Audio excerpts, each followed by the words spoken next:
Bloomberg Audio Studios.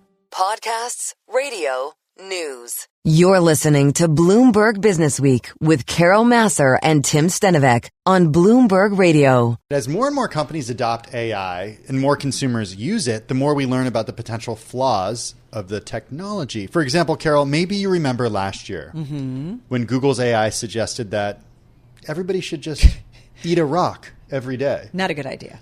Well, they said rocks have minerals and vitamins that are, quote, important for digestive health. Got it. I understand that logic, but still not a good idea. Or just a few weeks ago when the Fable app, which calls itself the social app for bookworms and binge watchers, found itself having to apologize after some of its AI-generated reader summaries contained what the company ended up calling, quote, very bigoted racist language. Fable then removed these features from the app. It's an evolving world. Yeah, absolutely. Padma Warrior is founder, president, and CEO of Fable. She's also the former CTO of Motorola and Cisco, also the former CEO of the U.S. arm of the Chinese EV maker NIO. She was on the board of Microsoft until 2023. She's on the board of Spotify as well. She joins us this afternoon from Palo Alto. Padma, good to have you with us. How are you? Thank you for having me. I'm doing well. So I'm curious about Fable. A lot of people are familiar with it because people use it for rating books, finding books, same with stuff we watch on the bigger screen. The lesson, though, the takeaway from AI, you guys were so quick to come out and apologize for it, take action, be public about it. What did you learn from that incident? Yeah, Fable is a community platform. We focus on helping people find, buy, track, and share all their entertainment interests in one personalized space. We have users from all over the world, almost 195 countries, and our mission is to celebrate human creativity in the form of stories. So the incidents you are referring to, we were using generative AI to create a summary for readers based on their reading lists. And regrettably, it served a few readers with hurtful, unacceptable commentary related to race. We apologized, as you mentioned, very quickly, removed these Gen AI features from our platform. To me, there were couple of key lessons that we learned. One is it's really important to have a human in the loop in these early days of generative AI. It is essential to carry out really extensive beta testing. And we did a lot of testing, by the way, for our feature. But even with all the testing, you're bound to have an issue. So I think it's really, really important to have human in the loop approach. The second is transparency and listening to community feedback. When someone, I think our mission, our philosophy at our company is even when we do something with our product with generative AI, even if it hurts one person, we take it very seriously.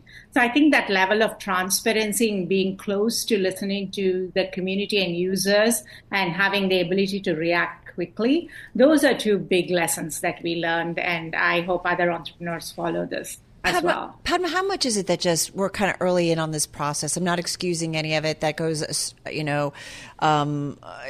goes like it did for you guys. But is it a case of it's only as good as its input? And that is it a fair assumption? How do you see it? You understand the tech world, and I'm sure you're looking closely, at AI right now. That the more we put in better, cleaner information, the better it gets. Yeah, absolutely. And I think there is a lot of confusion. People sometimes confuse AI with generative AI. I think it's important to perhaps distinguish a little bit, at least broadly, the difference between the two. I think as you guys probably know, and I'm not sure how much people realize this, though, AI processes data to analyze it and provide us with predictions and insights. For example, performing tasks like identifying objects in images, converting speech to text, recommendations, all of this thing.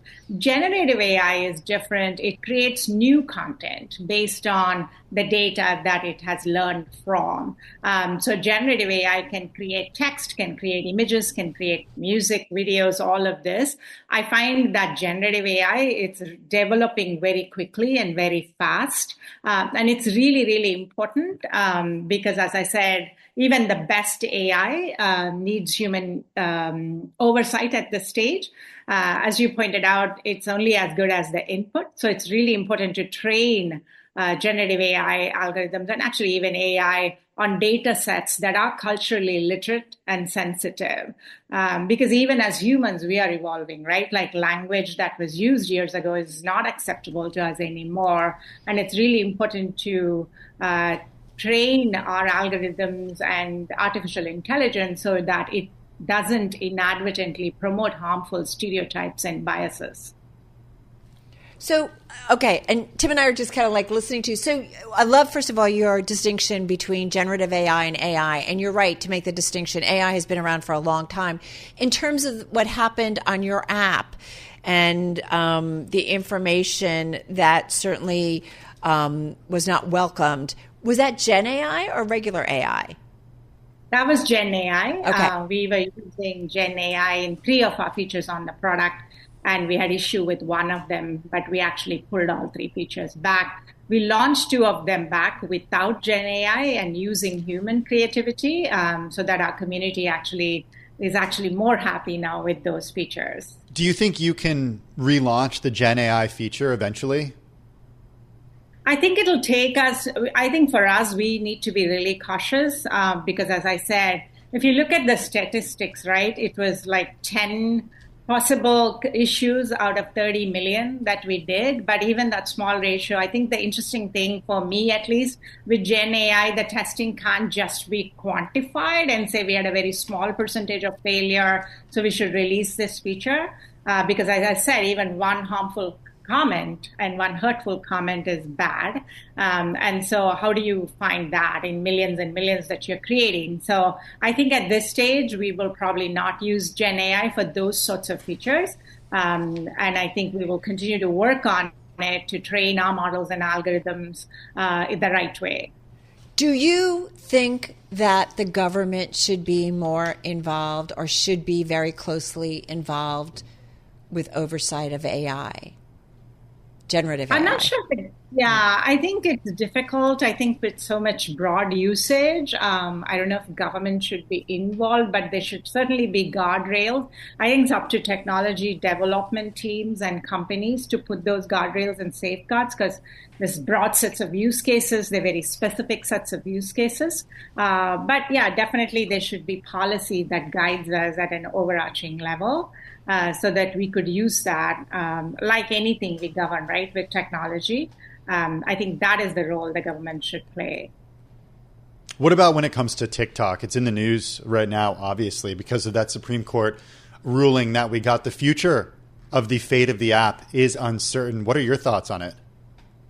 We actually are a welcoming community to a big part of TikTok called Book Talk. Book Talk is one of the largest communities on TikTok. In the last report I read, it said hashtag Book Talk is used by billions of times across the board. It's a very large community. We definitely feel we're a safe haven for book talkers on Fable. Actually, we do have quite a lot of book talk influencers today on Fable and a lot of people who use both platforms. Many people that are currently on TikTok in book talk call us the coziest, call Fable as the coziest corner of the internet. So we hope to be that. And we hope to welcome communities like that. I think the good thing about TikTok, and I think what it has shown us, is that there is a power to creation and community, and that is sort of like needed for people to express themselves, belong in a community, and be with like-minded people.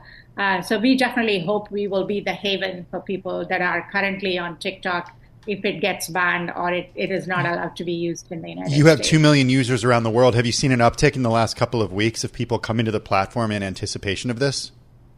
Yes, we've seen a huge uptick in the last 4 weeks, actually even before the news started. So we are just really hoping that this continues and we can host and welcome these communities onto Fable. So it sounds like a ban of TikTok would be really good for Fable. I think either way, like I said, we had a lot of book talkers come to Fable, even with book talk, because very complementary in the use case. So it's not like we're rooting for that to be banned or anything. I think for us, if TikTok continues, that's great, because that community will thrive and we will thrive with it. Unfortunately, if that community goes away, we want to be the alternative for people who love books and TV shows and stories in general. Padma, what would people maybe find surprising about your app and the kind of activity that goes on? What is it that you think might be a bit surprising? I think that's a great question. I started this company because I really wanted to bring the technology world and the creative world together. At Fable, we say we want to build a tech company with the soul of an artist. So I feel we are very proud of our design. We are very proud of the UI that we create. It's beautiful. We celebrate human creation. Yet we are a tech company. We're based, I'm based in Silicon Valley. Our team is distributed. I think people would find us to be unique in being able to bring both of those together. The other thing that I feel we are unique is we truly are a platform. If you love, and every human loves stories, right? At the end of the day, human beings are all about the story we tell. If you love stories, we are the destination for you. Just got about 25 seconds left here. How do you make money and are you profitable? Just quickly. We are very still early. We're a startup. We are not yet quite monetizing the platform. We'll begin to do that effort. Today, the platform is free, which makes it easy for people to join. Will it be, though, subscription-based ultimately, or is that the revenue stream going forward? Quickly. Yes.